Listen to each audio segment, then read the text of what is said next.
Mình dùng sữa dưỡng và tinh dầu bóng để nuôi dưỡng và chữa trị các myself xương out bỏng đó. and put that on top of the plain layers so that it would appear that I was in front of the CG element when really when you put CG on top of footage, it's always on top. So unless you use a green screen. So that worked out pretty good. And the aerial view, the God's eye view of the plane is just another 3D model that I constructed. I found the area that I was filming on Google Maps and used a screenshot of that as the texture for the landscape, so it would look exactly the same as the rest of the footage. And I put that on a little hilltop too and added some little trees. And yeah, I went fairly fast. It's a pretty simple effect. I'm going to take a step back now and go to the opening sequence where the guys in the hazmat suits are checking out all the main character's gear after he dies. And I chose to do it now because I wanted to do the more complex things first. And this was a fairly simple scene. The hazmat suit, for some people ask me about that, is those suits are really, really expensive. And I actually just bought a chemical protection suit that people use when they're spraying weeds with poison. And those are made disposable, so they're really, really cheap. You can find them for $5. And they're usually white or blue, but I actually found a yellow one. And the hazmat suits are yellow. It looks like the one from like E.T. or something. I found a yellow one on eBay, and I bought that for $5. And it looks really cool. I put some white net in front of the screen mask, and then I put black paper behind that, and it turned out to look really cool. So, and then for the background I just made from a series of images. I put them together in Photoshop, and I wanted to do that because I wanted to put more people in suits in the background, and I didn't want to buy any more suits, so I just filmed myself in front of a green screen walking around with one of the suits, and then duplicated that a bunch of times and offset the timing so people wouldn't be able to tell it's just one person.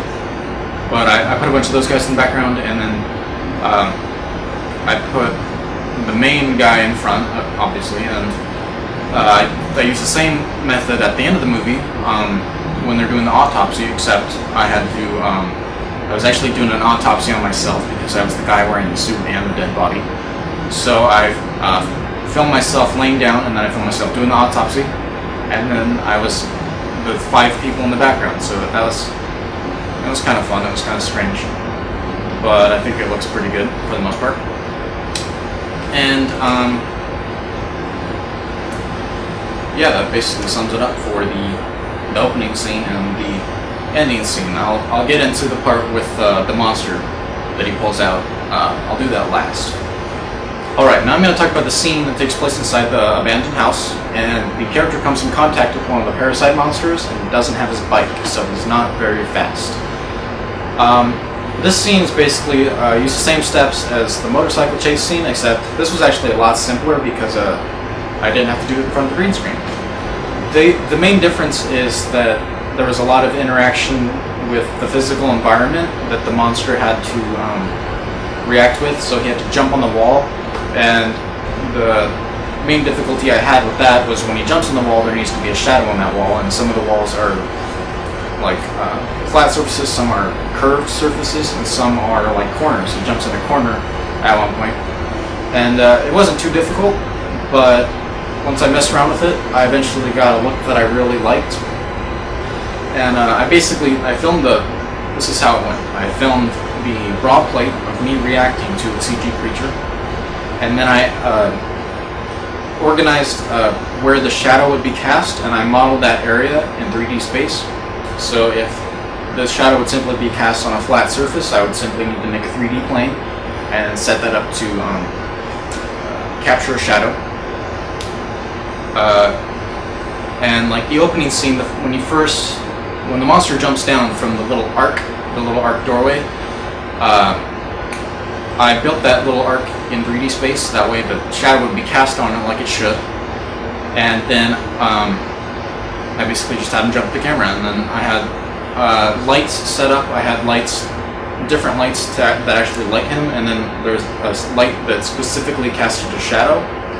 And those lights weren't always completely accurate because I wanted the shadow to look a certain way, so the lighting may come from a different area that then the shadow comes off.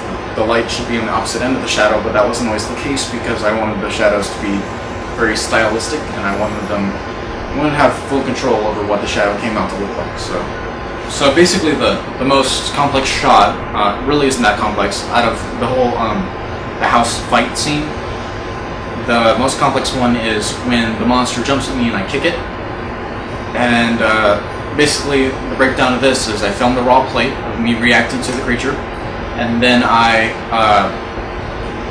cut my foot from the raw plate and placed it on top of the layer that contained the creature's 3D model. Put that on top so it would look as if my foot was over the creature itself.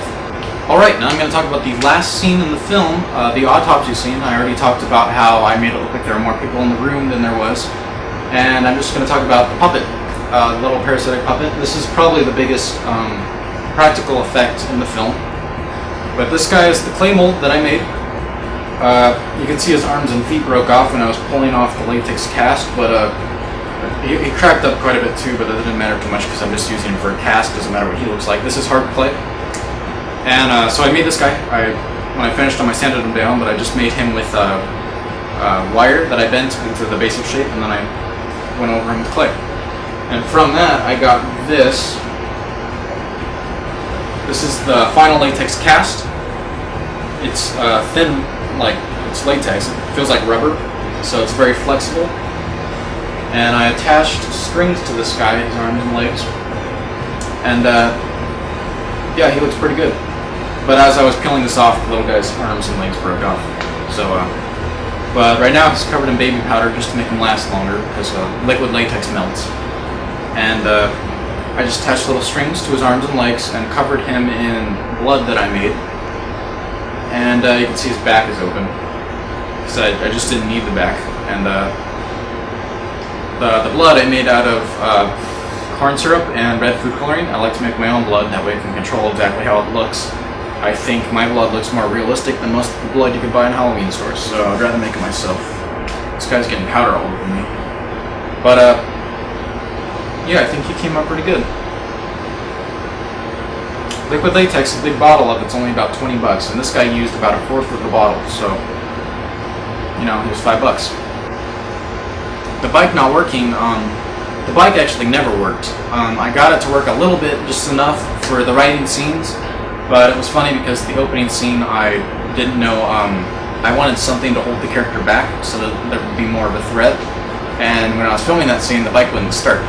And then I thought, that's perfect, I just make the bike not start for the movie, because it makes it so much scarier, because he's isolated, and there's monsters coming out, and his bike won't start.